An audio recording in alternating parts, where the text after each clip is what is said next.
left off.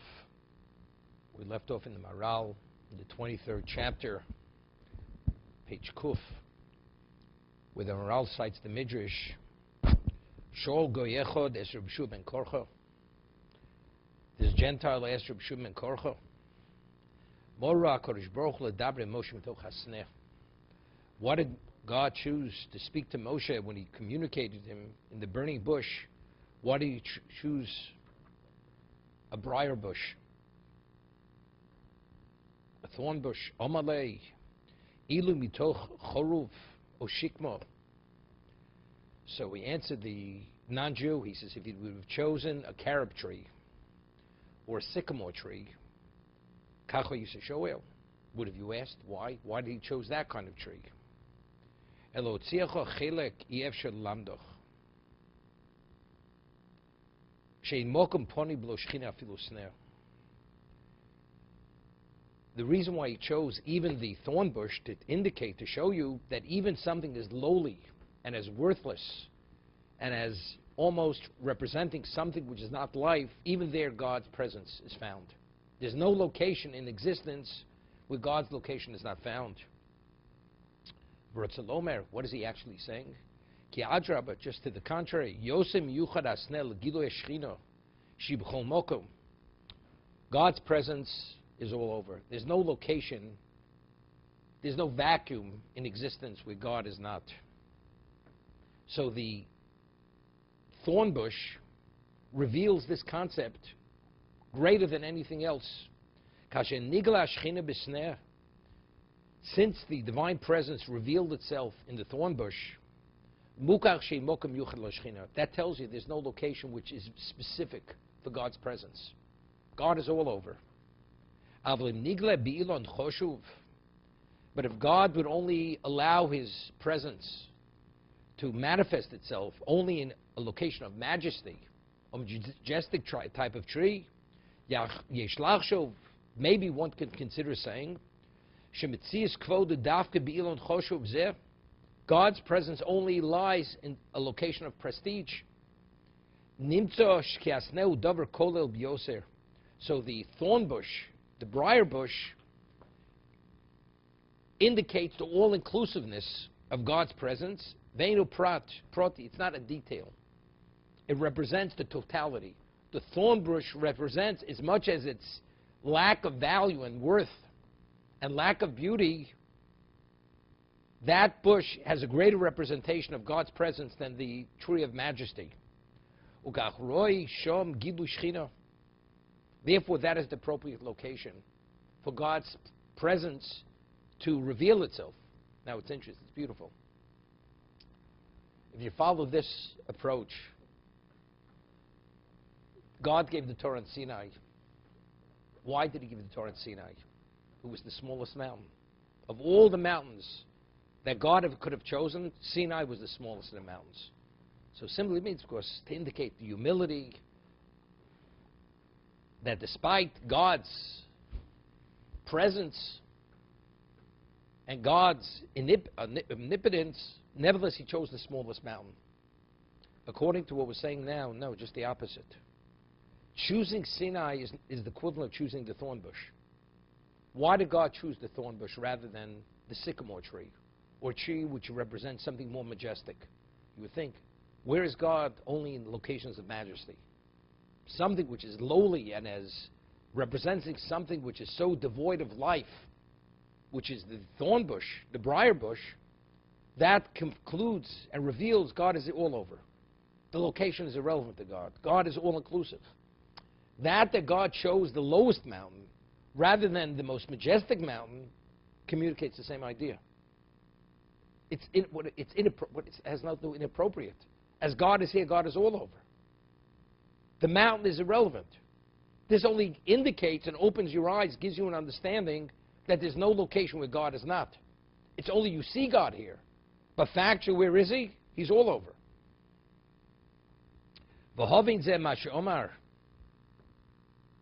He says, this is phenomenal. And he says, you will understand this based on the pasuk, the verse in Yeshaya, as the Dakov Eshval Ruach Eshkon. God says, where is my presence found? by the person who's low-spirited and who's broken.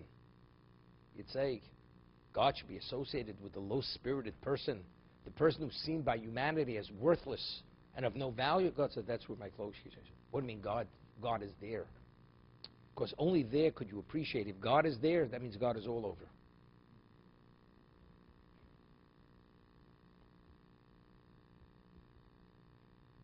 Reb Lezer Meforei Shom Ki Lekach Niglo Lav B'Sneh. Reb Lezer, that's what God specifically chose the thorn bush, the briar bush, to reveal himself to Moshe. Neishahoyo Hagilo Zel Tzorch Yisrael Kedei Ligal Osam.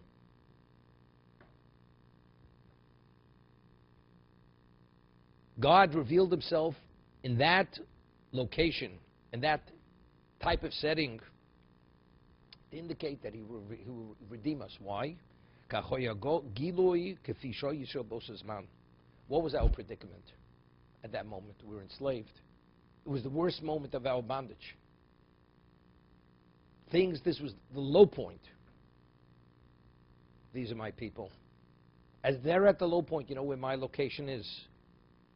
It's at the low point, the lowest. You know, it's interesting. We find that when Moshe prayed on behalf of Klaus when we were attacked by Amalek, it says, as his hands were raised, we were victorious. As he lowered his hands, we started to lose the battle. So the Torah tells us, what location did Moshe choose to sit on? He sat on a stone. So the Gemara asks, why? I mean, he couldn't afford a cushion. To soften a stone, it's hard. And all day he prayed. And he was sitting on the stone. He says, if the Jews are in a state of suffering, I have to feel their pain. But what is that? Seemingly, because for me to really pray well, I have to feel their pain. Moshe couldn't feel the pain without feeling the physical pain. Just as Hashem feels our pain and displays his feeling of pain when we're in pain, this goes into Mahu Afato. Just as we're showing now. Just as Hashem is in our pain when we're pained, to emulate God's way, Moshe, when he prays for us, he acts exactly as God acts, in the same context. It's not so I should be able to pray better when I feel your pain. I'll give you an example. It's cited in the Ramos says, and also it's based on a Mishnah, that when there's a problem, what kind of shlich tzibur do you choose? A representative, the chazan, to pray on behalf. If there's a tragedy, a plague, a drought, some type of mishap, so you choose a person, a family man, has children, has totally impoverished. Why? So he should be able, he has what to pray for. So he himself is a person who's needy. Person himself who has comforts, who has not, he doesn't have that much to worry about. He doesn't really grasp and understand what it means to be denied. But here he has what to pray for. He has what to protect. God forbid the plague could affect his family, could affect him. And as it is, he has nothing, so he has what to pray for. This is a different concept. It's not, I should feel your pain, so therefore I should pray better. Moshe Rabbeinu, Moshe Rabbeinu is Nachnu Mo. There's no trace of himself. So if there's no self, you mean he fully grasped their pain. Relative to what God is to us, that is what Moshe is to Klal Yisrael. God is not affected by anything. Moshe is not affected. Moshe is an unaffected person. Why? Because there is no Moshe. Moshe is negated totally. Nachdamah. That was his level of humility. So he had difficulty internalizing the pain of Klal Yisrael. No. Anochi b'tzorah. I am in your pain. I am in your tzorah. That's why I chose the thorn bush. If that's the way God, the context of God relates to us, that's the context Moshe prays on the stone.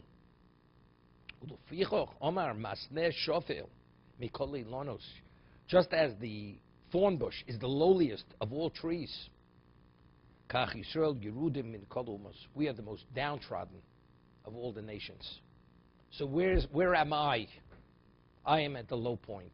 That's what Hashem is saying. So Hashem, Imo anochi b'tzorah. Yeah, that's the understanding. Imo anochi b'tzorah. I am with my people in sorrow, in pain, in limitation. Ve'chiluk rak שזה מפורש מפני השפולס השיפלוס של ישראל בוסשו. This is to indicate the lowliness, the low level which Klal Yisrael were at that moment. Lo b'nei atzar, not the pain.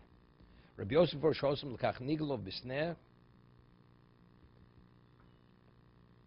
He says, Rabbi Yosef says there's another connotation of the thorn bush. You go into a thorn bush, you get lacerated. You have pain. There's pain. L'kach nigelov b'sneh ki ho Yisrael b'shibut kosher. They were experiencing difficult times. It was a very painful bondage. Ein ilam kosher min asneh. There's no, we're talking about, it's like a pine bush. I'm pine. It's thorn bush. You get stuck. You get pricked. Ramaz b'zeki l'fi amida shnoheges im Yisrael b'oseh shor b'midah kosher. With the way we're treated at that moment, which is pain. Kach nigel olov. Rabbi Yochanan before Shatam Shnigla B'Sneh Shumora Yoser Malas Yisrael. Now he said something phenomenal here. Let's see a person has it all. Has it all. As a human being, as a spiritual person, intellect, he's a complete person.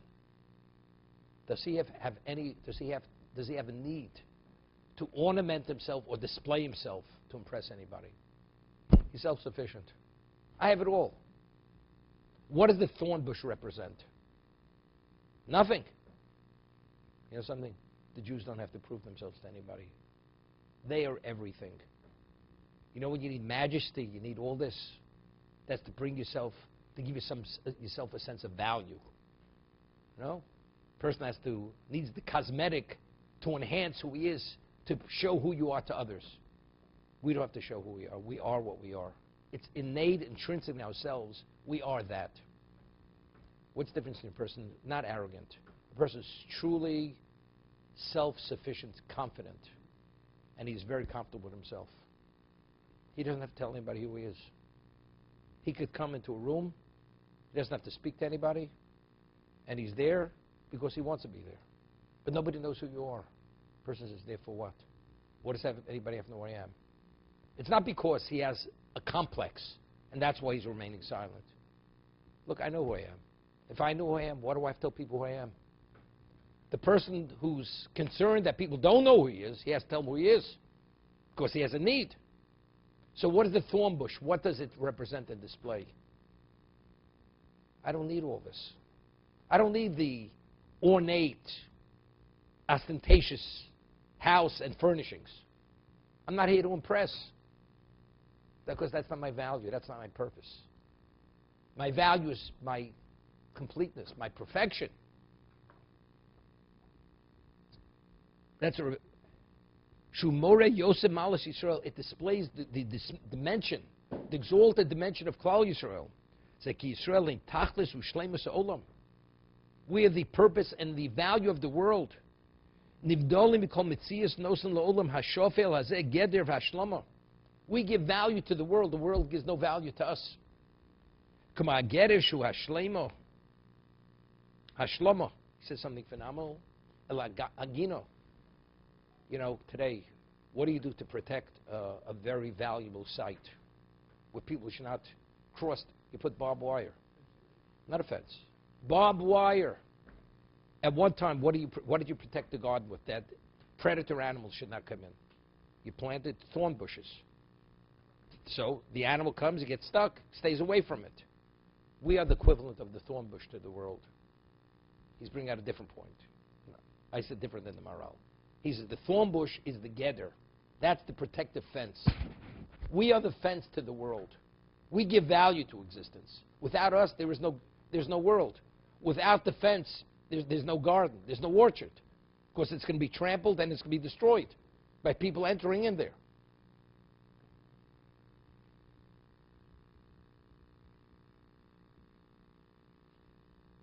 You know, it's interesting. Does it make sense? If we are everything, we are the smallest people. You know, Indians, 1 billion people. Chinese, this. Hundreds of millions. Jews. They're not even computed on the screen. Does it make sense? You don't get it. You don't understand. We don't need the numbers. We don't need the numbers. You have one king. The king is the king. But you're only one person. I mean, but I'm the king. Doesn't make a difference. The number is a distraction from the reality of who we are. If the number is to give us prominence, we don't need the prominence. A defense, well, the Gina. But you realize without defense, you have no. You have no. You know, it's like a person has a phenomenal piece of equipment, but you realize, but without the energy source, the equipment is just a piece of metal, a piece of plastic and other materials. Nothing. So what gives meaning to everything? It's the energy source. Without an energy source, everything is inoperable. Doesn't function. We give function, value, and meaning to all existence. But it's a little socket, you know, you just put the two-prong, three-prong thing into the socket. Without that, without the socket, it's idle, nothing. You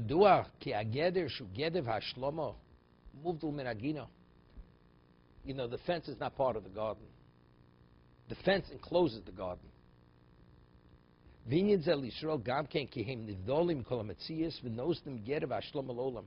Jews, in terms of, we're not material. Our value is not our material. It's our spiritual dimension. So, spiritual dimension, just as the fence is not part of the garden, that protects the garden, what gives value to the world? Something which is removed and not part of the physical existence. My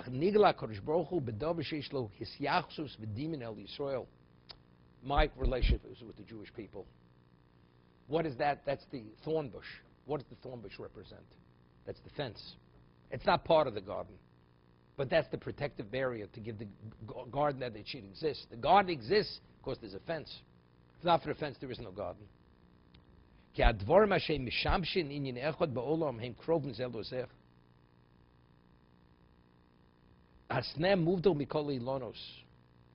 thorn bush is a different dimension of bush. It's not what it provides, what it produces. It produces nothing. It has no beauty. It doesn't produce anything. What do you have to protect? You have to protect a tree of value. But the thorn bush is the protector.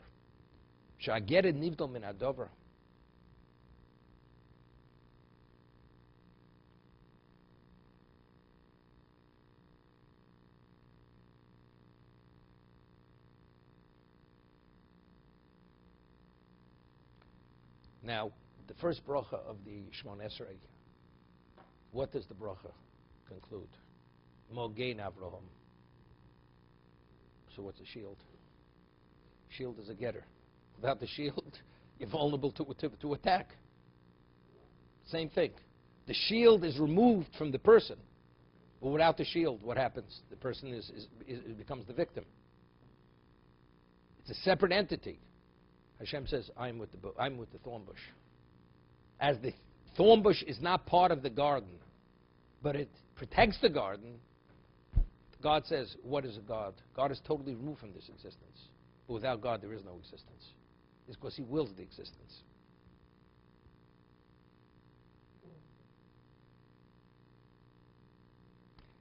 You know, one of the references to Hashem is Mokom. Right? Baruch HaMokom Baruch Hu. Say, Baruch HaMokom Baruch.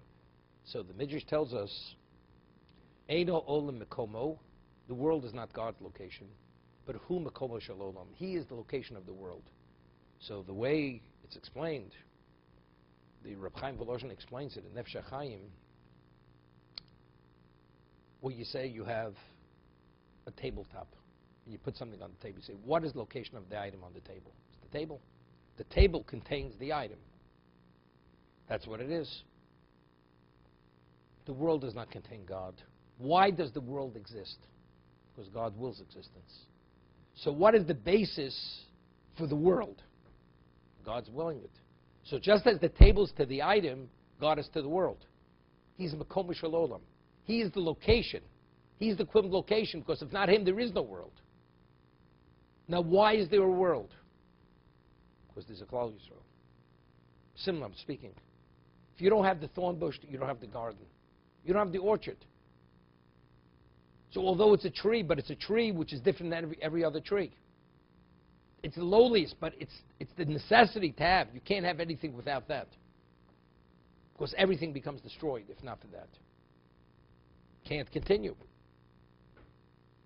It's removed. It says HaKadosh Baruch Hu is Makom Shel Olam. We are a semblance of that to the world. We are the Makom Shel Olam. If not for us, there is no world. If not for God's willing world, there's no world. So in regard to that, there's a semblance of commonality between ourselves and Hashem. It's profound.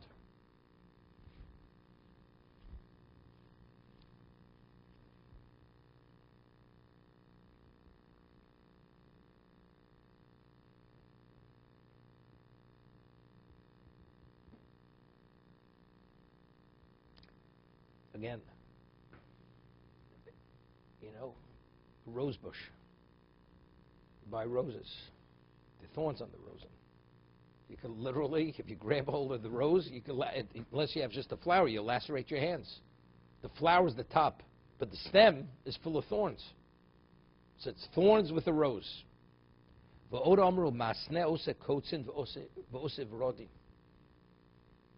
He says, the snare doesn't mean just purely a thorn bush, one interpretation. It has thorns and it has roses. There's another representation of this thorn bush. It has roses, it has thorns. Among Jews, we have tzaddikim and we have the evil. All part of the same bush, the same entity. Is a very strong likeness between Klal Yisrael and the, let's call it the rose bush. The snare has the thorn and it has the rose. That's unbelievable. You have two representations of entities which are the antithesis of one another. The rose is beauty. The rose has fragrance. The rose is soft, the petals of the rose. And the thorn is what? It's ugly, it lacerates, and it causes pain. Two entities which are the opposites of one another. We have two entities within Klal Yisrael which are diametrically different than one another. Tzadikim Rishoyim. Rishoyim hem Rishoyim me'od. When we say Rosh, means the extreme of evil. V'yish tzadikim gedolim me'od. And you have tzadikim which are exceptionally devoutly pious, holy, righteous. Zeh ki hakoshi sheb Yisrael kashu noteh letov. He says, when we veer towards the good side, yesh tzadikim gedolim me'od einam sorim min hamitzos. Miskash mischaskim mitzvahs. You hear what he's saying? Something interesting. Anything that has to do with spirituality is contrary to our nature. What is man inclined to? We're inclined to physicality. We're not inclined to spirituality. So if you have an exceptional tzaddik, what level of fortitude and difficulty does he have to experience to overcome every seemingly insurmountable desires? Tremendous. It's a battle. It's kosher. It's very difficult. It's like the thorn bush. You have to go through a minefield. And you have to struggle with every step and the level of cognizance and tension. And you have to invest in every moment of your life. You know, Yetzer Hara works 24/7. 70 years of your life. Every moment of your life. Even when you're sleeping. It's already buzzing in your brain.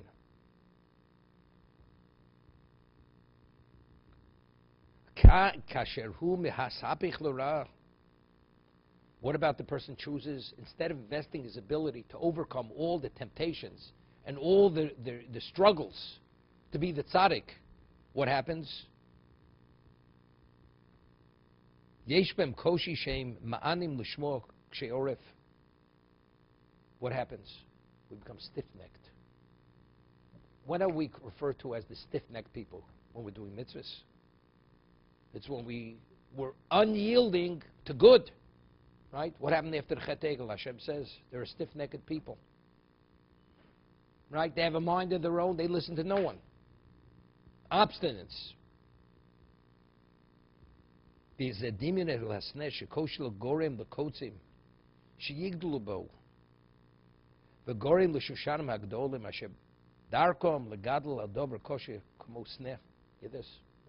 It's beautiful. Factually, the thorn bush, the rose is part of the thorn bush. So you think it comes easy to be a tzaddik? The rose doesn't come about by itself. Tremendous pain, struggle, sacrifice. You know what the end result is? You got a rose. Beauty, fragrance, softness, gentleness. Doesn't come about by itself. But the Rasha, who doesn't invest, he has a mind of his own. Contentious. Dasan v'aviram. What were they? They stood defiantly against Moshe. Talking about what you've seen, what you experienced. How could you be so defiant? So what happened? They went into the grave defiantly. That was the end. Unbending, unyielding. The two sides to the same coin. You could use that attribute of obstinance, determination. You're not willing to give an inch.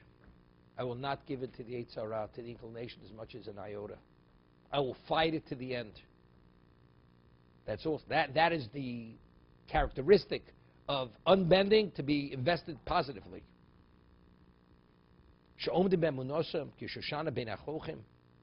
This is like the rose between the thorns. We don't deviate from our belief in Hashem. Jews will go to their death, will not compromise on their belief. You know, it's interesting. The Lord tells us that Rishoyim, that evil, even if they're at the gates of hell, they don't do tshuva. You're ready, you're at hell. You're at the gates of hell. How do you not do tshuva?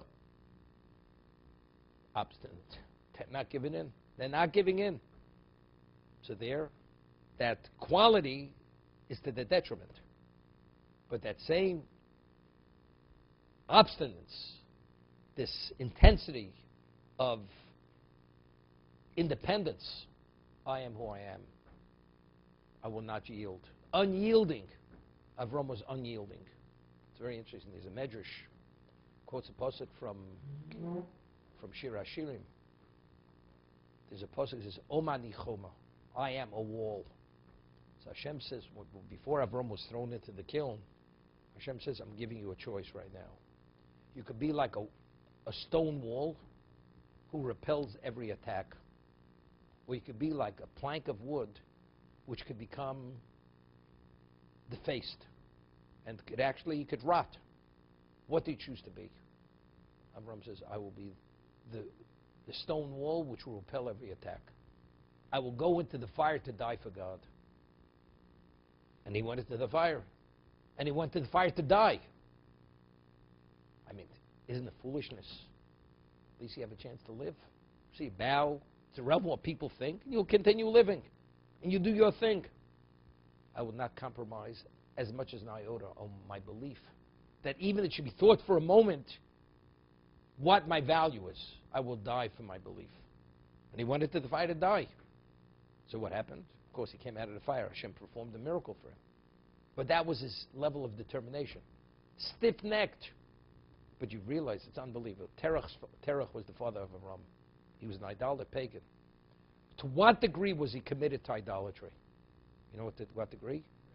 that when his own son smashed the idols, he informed to the king that his own son should be killed. Whoever heard of that? A father should give over his own son to be killed? Because of what? He will not compromise on his pagan belief. So the midah, the characteristic of uncompromising, Terach already had this midah. He had this characteristic.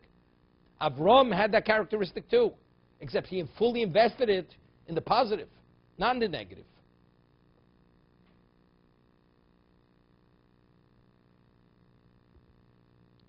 Where do we have that characteristic of Am Cheref? That's Avram's midah. Avram is called Ivri. Avram or Ivri. Why is he called Ivri? He took on the world single-handedly. He was on one side. Could you take on the whole world? You know, it depends who's behind you.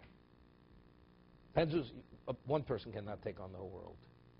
But because of his level of conviction and understanding, who's on his side, I could take on more than the world. You have Hashem behind you. It's irrelevant what the world is. The world is all meaningless. No, Elo v'rechev elo basusim. We say every day in the Lametzeach, right? Elo v'rechev elo basusim. They are with their horses, with their chariots, with their armaments, with their whatever they are. Anach v'shem Hashem elokeinu naskir. We come by mentioning the name of God. Hema korov nefolu. They bow when they fall. Anach l'kam nesodod. We stand and we become secure. And then why? Because Hashem helps us. That's the reason. Because Hashem is behind us. So it's irrelevant what they are. Their numbers, their power, their might, it's all meaningless. But you got to believe it. You have to be uncompromising in who's really behind you.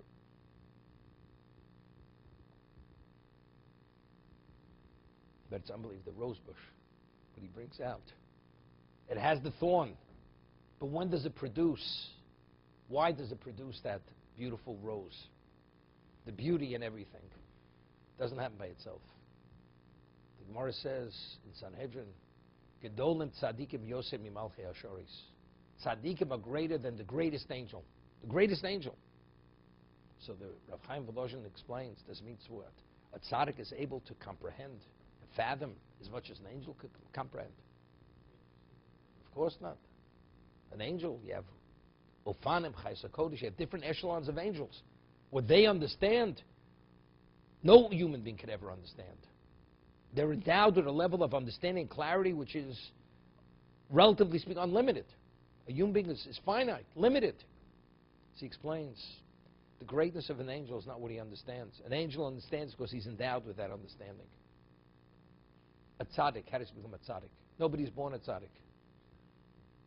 It's endless investment of struggle and pain and sacrifice. Only then you become a tzaddik. It's going against inclination. It's an uphill battle all your life, every moment. That's how you become a tzaddik. That's why the tzaddik is greater than the angel. The angel is an angel because he was created to be an angel. A human being is not created to be a tzaddik. Is not created as a tzaddik. You become a tzaddik as a result of your own struggles. This is the rose on top of the thorn bush. That's the flower of the thorn bush. V'odsham Amra Pinchas. Ma'asnek she'od machnis she'od tocho. Eino margish. When you put your hand into the thorn bush, you don't feel the thorn. When do you feel the thorns? When you pull it out. That's when you lacerate your hand. Ukshumotzi yodo mistaretes. It's only when you pull your hand out, that's when you get lacerated. You put your hand in, pull it out, then you get cut. It's like barbed wire. You put your hand in, you're okay. You pull it out, that's when you get cut. Kach shiyordu lohikir behem odom. We went to Egypt, nobody saw who he was. 70 Jews went to Egypt. Yaakov and his family, 70. Shivim nofish, yordu avsein l'mitzroyim. 70 Jews. We came out a different dimension. Miracles, wonders, war. A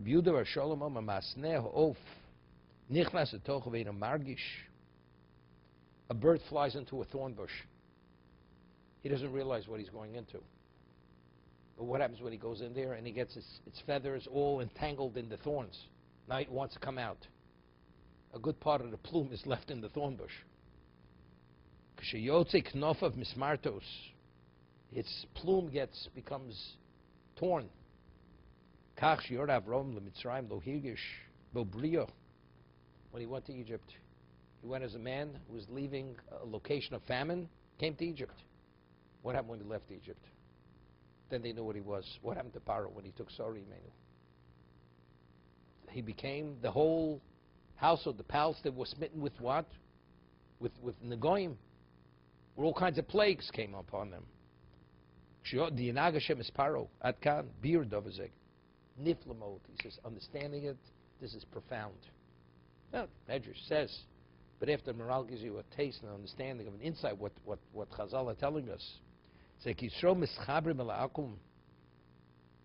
When a Jew, this is important, this has relevance to him, when a Jew attaches himself to the non-Jew,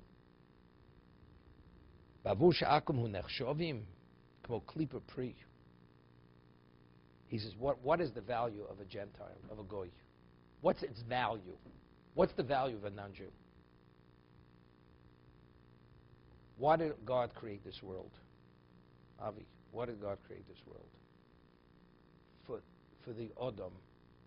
Who's the Adam? Adam is only the Jew. Atem kriyim Adam leib klu Adam. What is the value of the non-Jew? To accommodate the Jew. That's when he's deserving of reward. That's when he's deserving of reward. What is the value of a peel or a husk on a fruit or on a grain to protect it? It has no value unto itself. If it functions as a cover, as a protection, then it has value. If it doesn't, it has no value. The non-Jew, its value has no value unto itself. What happens ultimately? When the fruit reaches its level of maturity, the peel peels off of it. It separates.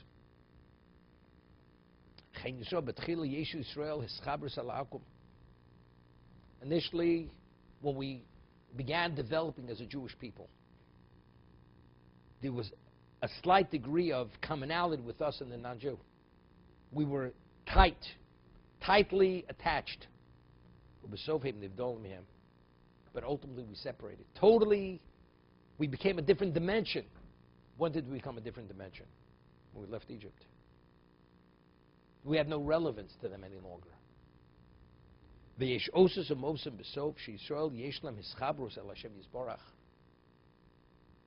If we become God's people, and we're attached to God, and then not attached, is there any relevance between us and them other than both being human beings?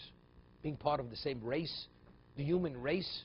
Outside of being part of the same race, there's no relevance to any degree of who they are and who we are. We're attached to the ultimate. They have no attachment to the ultimate. So it's like the fruit versus the husk or the peel. When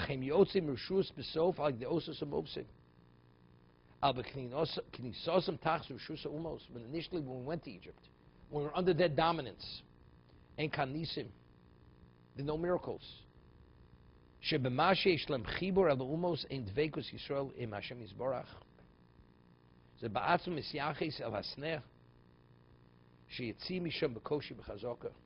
To go in is easy. To come out, you don't come out so easily. That you need miracle. To pull you out of there, to extricate yourself. You know, that you need miracle. It's interesting.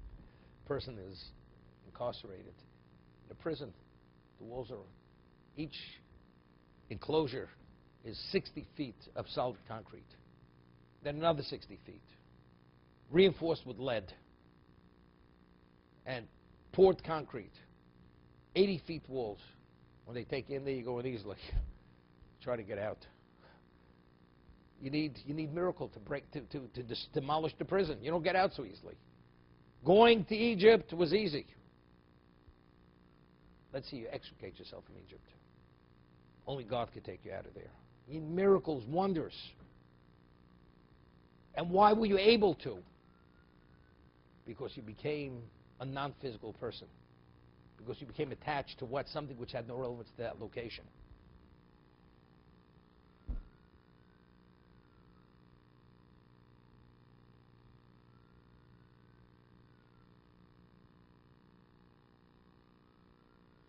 The Mishnah says in Pirkei Avos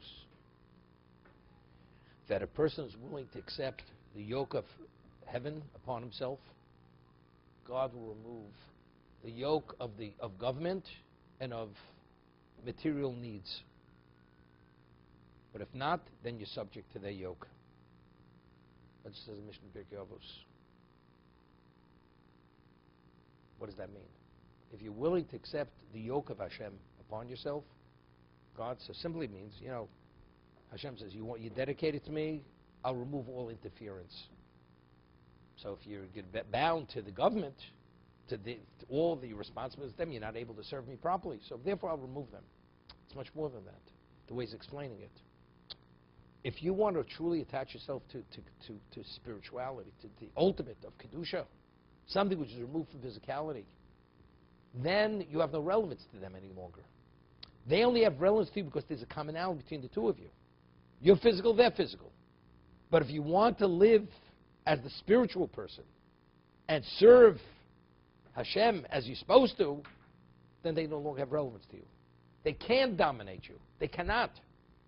They're not able to. Initially, we went in as a physical people, relatively speaking, to what we became.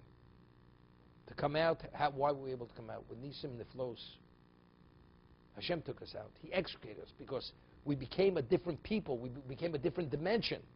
Now with the fruit, initially what is it? It's all vegetation. The peel, the husk, and there's no fruit yet.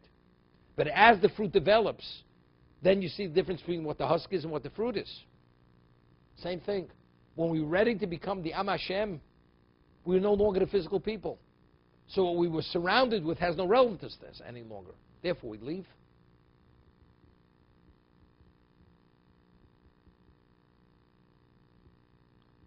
I mean, there's so many aspects of this rose bush. We'll bring out 6, 8 different analogies in terms of ourselves versus the rose bush. Why Hashem appeared in the rose bush, what the rose bush represents, the thorn bush. I mean, without the morale, you always understand the means. It's a thorn bush. Thorn bush doesn't necessarily have roses. The way he's explained, no, the thorn bush has roses.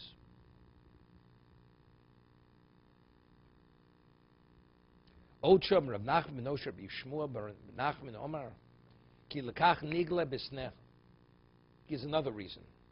What does the thorn bush represent? Why did Hashem reveal himself in the thorn bush? Masneh yeshlo chomesh olin. Good. How many leaves does the flower on the thorn bush have? It has 5 leaves. Kachashel nigolim b'shula ovos. In whose merit were we redeemed? Merit of the Ovos. Avram Yitzchak Yaakov, Ubishul Moshe v'Aaron. You understand? It's unbelievable. Just as the thorn bush has 5 leaves, the reason why you're going to merit redemption, in the merit of the Shlosha Ovos, Moshe v'Aaron, that's 5. Birzek Yagolos hu Pizur Umos. No, he says something phenomenal. He says this elsewhere. What is the representation? What's the significance of number 5? He says, "Ki agolus hu pizer umos shi begolus ve'lem as achtus klau." When a person is in exile, what is your value? You have no value. You have no identity. You're nothing. When a person's in bondage, you have nothing. If you take something, you scatter in every direction. What is its innate value? It doesn't have an identity. Of course, it's totally scattered. What happens if you gather together and you reconnect everything and reconstruct it? Now it's an entity. So being in exile, in bondage, it's equivalent, you're scattered. You have no identity. It's pizur. Pizur is dispersion. You're dispersed. What does the Torah say? When you will sin, I will disperse you throughout the world, to all 4 corners of the earth. That's exile. Dispersion. Now he says something phenomenal.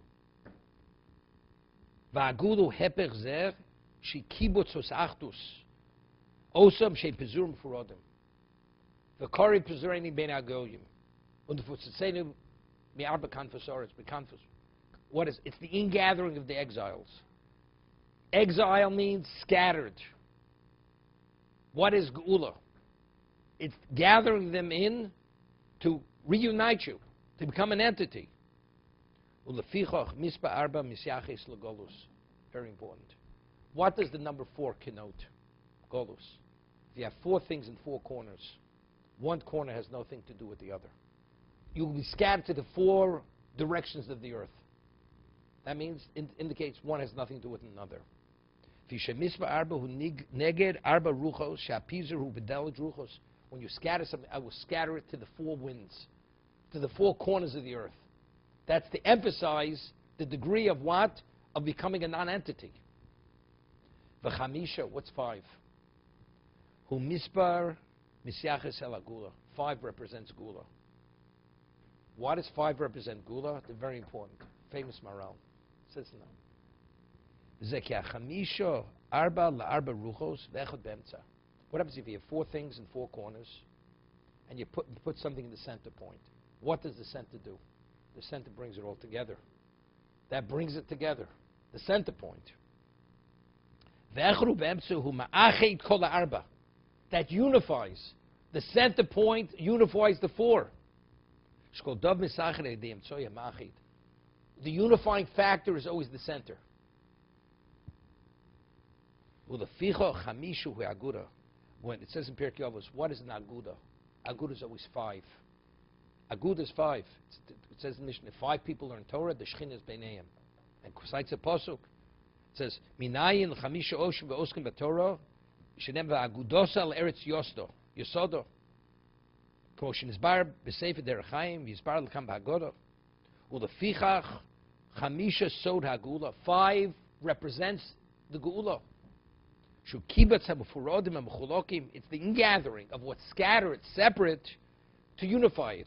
So in the merit of the 5, Avram, Yitzchak, Yaakov, Moshe, Aaron, that's the 5 leaves, the 5 petals on the thorn bush.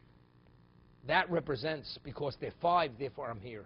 Why am I here in this? Because they're 5. I always said, when we traveled in the desert, how many camps were there? There were 4 camps. What was the center camp? Shechina.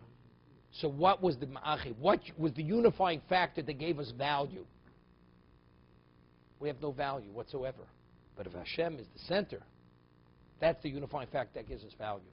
Now we become an entity. Hashem is the equivalent of the 5th. Because you have 5, therefore I will be the 4th. He's going to explain. How many years were we in exile? 400 years. If you count the time from the birth of Yitzchak till we left, it was 400. Why? It's multiples of 4. 4 means non-entity. You're scattered. You have no identity any longer. What was the Gula? The Gula is 5. We became unified. We became a people. What do we refer to? As Goy Echod.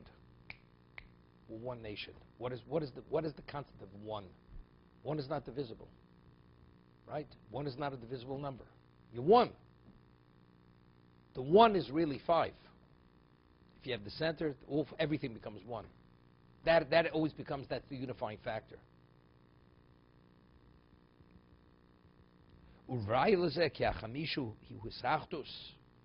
Now he says something profound. Ki os hey shemisporach chamish lo tischalik. He says the number 5 is not divisible. Chol osis he mischalkum chutz min hey shein chiluk lo kashi yizbatei. Hey en chiluk. We'll leave this.